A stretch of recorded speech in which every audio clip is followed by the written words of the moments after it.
In the vast expanse of the cosmos, a metallic entity unlike anything ever recorded was making its way through our solar system. Known as 3I Atlas, this enigmatic object was traveling at an astonishing speed of over 130,000 miles per hour, leaving astronomers utterly baffled. Initial observations revealed that 3I Atlas was not just another icy traveler from a distant star. It was a visitor that was leaking nearly 10 pounds of pure nickel every second. This wasn't a random blend of cosmic debris, but refined nickel, separated and isolated in a way that nature doesn't normally do. What made this discovery even more intriguing was the absence of iron, its cosmic sibling, in nearly every emission. The composition of 3I Atlas was so unnatural, so refined, that scientists began to contemplate the unthinkable. Could this celestial object not be a comet or an asteroid? Could it be synthetic? The theory was met with a wave of skepticism, but as more data poured in, it began to gain traction. As researchers delved deeper into the mystery, they discovered that 3I Atlas was not just unusual in composition. Its trajectory was also statistically improbable. It passed near Venus, then Mars, then Jupiter, all in a single flyby sequence with odds calculated at 0.05%. Its orbit was retrograde, moving against the grain of the planetary orbits, and its perihelion, the point where it would be closest to the Sun, occurred behind the Sun, shielded from our best instruments. The signals that began to emerge from the data were equally perplexing. Faint but deliberate pulses started showing up, patterns that lined up not with natural radio emissions or cosmic background radiation, but with intentional structure. The world of science was thrown into chaos as they struggled to make sense of this anomaly. The first sighting of 3I Atlas was made from a Chilean survey telescope on July 1, 2025. At first, it seemed like a rare but welcome guest, an interstellar object, only the third ever detected in our solar system. But celebration quickly shifted to concern when spectral analysis revealed that the coma surrounding the object, that faint halo of gas and particles, wasn't made of the usual water vapor, ice, or carbon-rich compounds. It was leaking pure nickel. In cosmic terms, nickel is not rare, but pure nickel without iron. That's like finding a gold bar in the middle of a coal mine. It simply doesn't happen naturally. On Earth, separating nickel from iron requires intense industrial processes, smelting, chemical separation, and lots of energy. It's a technology, not a coincidence. The fact that this object was doing it in space and on a scale never before observed set off alarms. One Harvard astrophysicist made it blunt. This isn't a rock, it's engineered. And just like that, the narrative surrounding 3I Atlas transformed from scientific curiosity into potential contact. Further studies deep into the mystery revealed that not only was the object shedding metallic nickel, but it also had the highest carbon dioxide to water ratio ever observed in any comet, 8 parts CO2 to 1 part water. For reference, the comets in our solar system typically hover around 4% CO2. This was an object built of entirely different materials. The composition wasn't just strange, it was incompatible with any known formation process in our solar system. If it came from a distant star, it should have traces of familiar elements, patterns, and balances. But 3I Atlas didn't obey any of those rules. It was unique, alien, and deliberate. It felt more like a payload than a natural body, a capsule carrying materials with a purpose. But the question echoed louder each day. What purpose? As 3I Atlas travelled deeper into the system, signals began to appear. Not audio messages or visible lights, but metallic signatures embedded in the ratios of its emissions. Some researchers believe this could be a form of communication, not in words or sounds, but in composition. The idea is as old as SETI itself, that any intelligent civilization might embed a message not in sound, but in mathematics and chemistry, ratio that any scientifically literate species would recognize.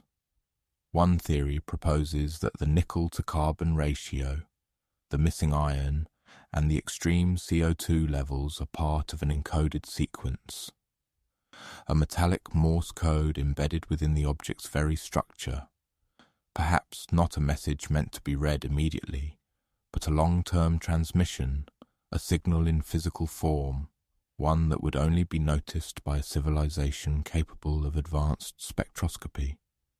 In other words, us.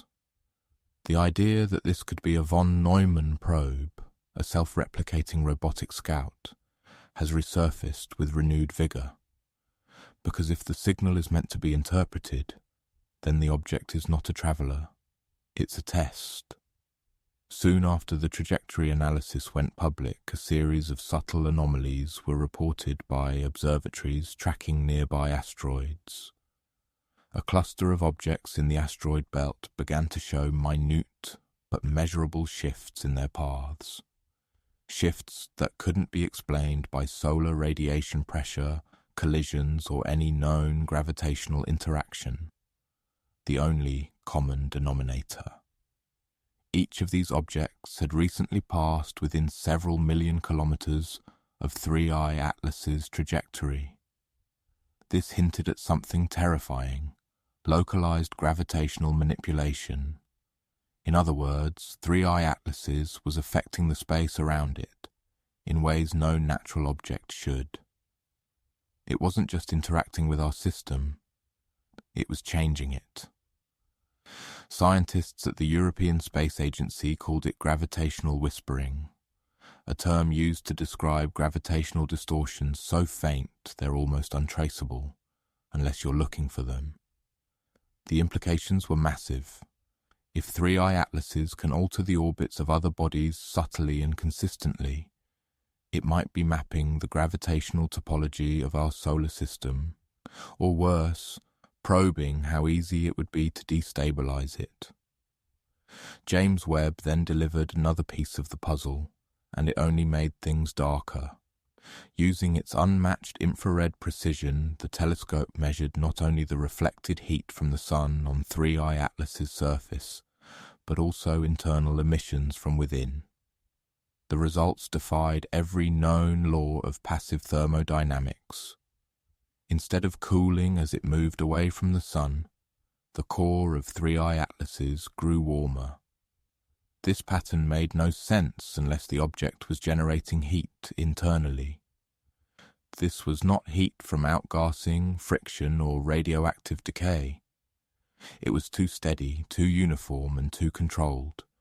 It behaved like a reactor, not a rock. A stable heat signature pulsing at regular intervals. The emissions formed a wave that repeated every 51.2 minutes, and then suddenly dropped to 17.07 minutes. This shift in rhythm was later found to match precisely with the timing between the object's gravitational whispers. This was no coincidence. This was coordination. Just as things couldn't seem more unearthly, a detection from Earth's own moon changed everything. The Lunar Reconnaissance Orbiter, circling the moon for over a decade, picked up a bizarre electromagnetic echo on its dark side, a signal that mirrored the metallic frequency signatures emitted by 3I Atlases. This wasn't just a distant broadcast. It was a reflection, as if something on or beneath the lunar surface was resonating with the same frequency. That meant either the signal from 3I Atlases had reached and activated something on the moon, or that something was already there, waiting to respond. Either way, it introduced an idea so bold it was nearly dismissed, that 3I Atlases not alone, and that our own moon might be part of its intended route. If the moon was seated or prepared for contact long ago, then this object might be coming not to discover, but to reconnect. Then silence. After weeks of increasingly structured emissions, frequency pulses, thermal waves, and gravitational disturbances, it all stopped. The object became quiet. No more pulses, no more nickel loss, no more temperature fluctuations. At first, scientists believed it was a sensor error, but when multiple observatories confirmed the same thing, total emission silence, panic set in. This wasn't a gradual fading. It was a deliberate shut-off. Something had changed. Some even speculated the object had completed a transmission or gone into stealth mode. The timing was too perfect. It happened precisely 1 hour after the moon's echo was recorded. It was as if 3-eye atlases had sent a signal, received a reply, and then vanished into strategic dormancy.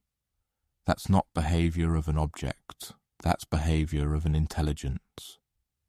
As the silence dragged on, researchers turned back to the previous emissions, applying newer AI-powered signal analysis tools to re-examine what had once seemed like ambient noise. What they found shook the radio astronomy community.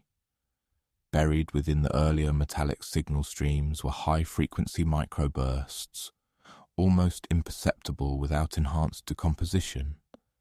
But when isolated and mapped, they revealed a recurring modulation pattern, not random, not environmental, but algorithmic, a binary stream embedded inside the chemical ratios. It was as if 3-eye atlases had been transmitting digital information using molecular emissions, a form of communication so advanced that only a civilization capable of real-time molecular spectroscopy could decode it. In other words, it was never trying to hide. It was speaking in a language we weren't smart enough to notice, until now. And the question wasn't just what the message said, but who it was meant for.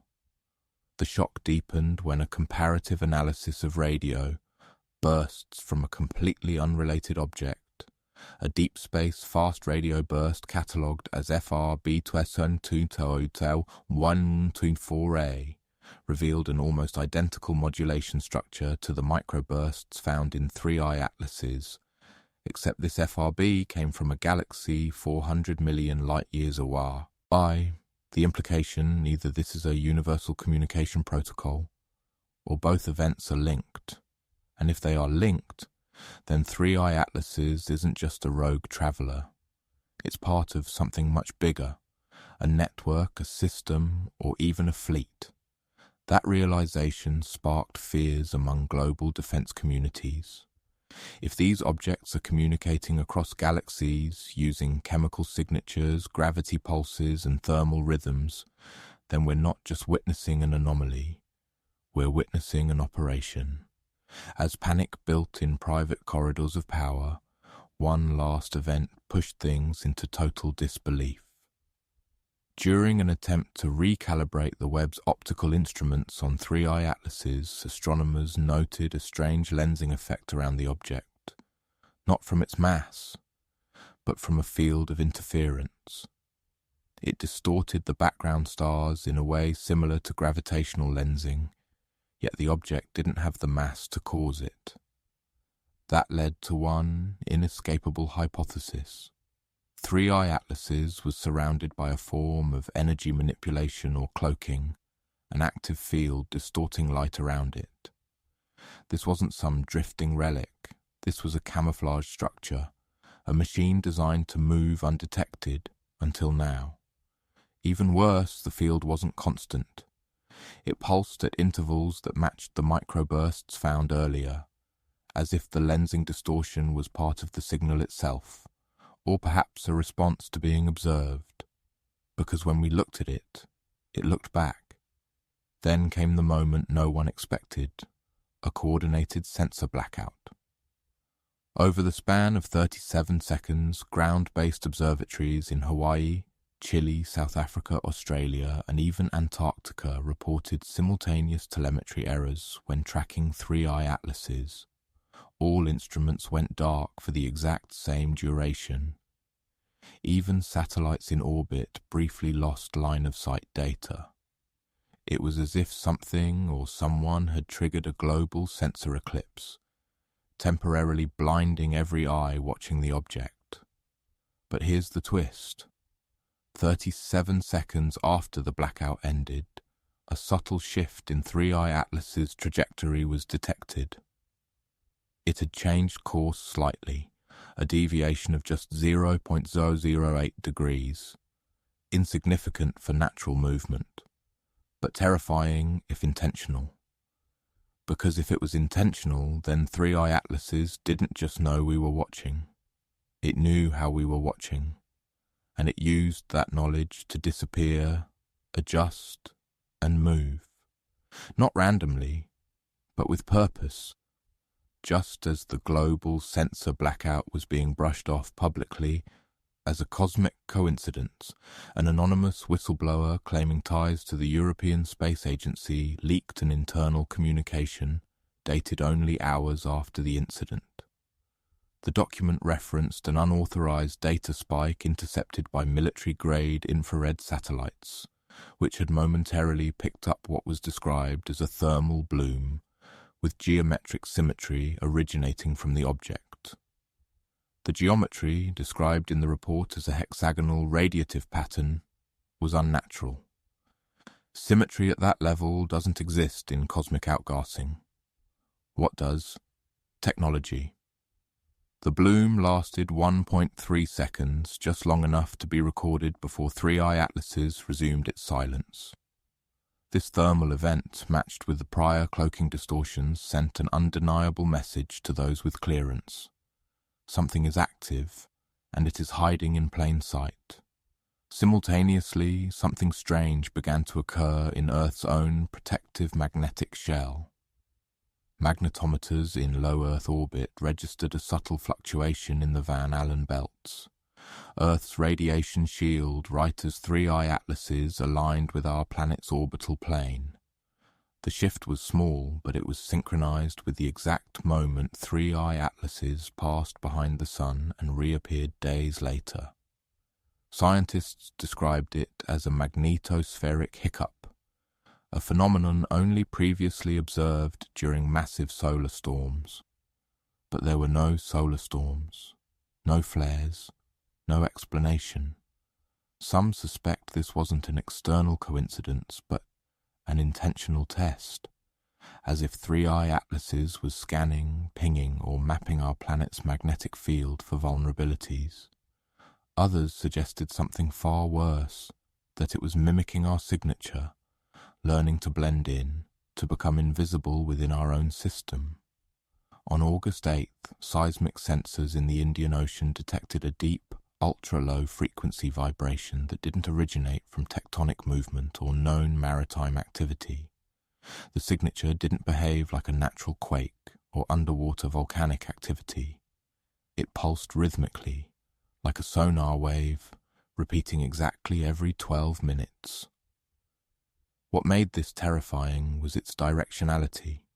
Triangulation revealed it wasn't spreading outward, like normal vibrations. It was focused upward, as if targeting satellites or something in orbit. Analysts dubbed it the soundless impact, because while it shook the instruments, it produced no sound waves detectable by hydrophones. It was a vibration with intent, a directed wave possibly interacting with space-based systems. No natural explanation fit the profile, but if 3-eye atlases had transmitted a wave through Earth's oceans to reach our orbital ring, it would suggest a level of planning that shatters even our wildest theories. Finally, a commercial CubeSat operated by a private aerospace startup in low Earth orbit began malfunctioning in strange ways. Its internal temperature dropped 40 degrees below operating threshold in minutes. Its gyroscopes spun erratically, and worst of all, it started broadcasting a signal it was never programmed to emit. The waveform, once analysed, matched the microburst signature found earlier in 3I Atlas's emissions.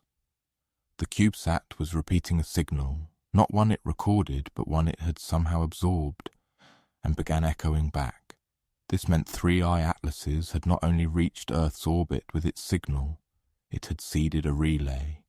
It had infected or altered a satellite to amplify its message.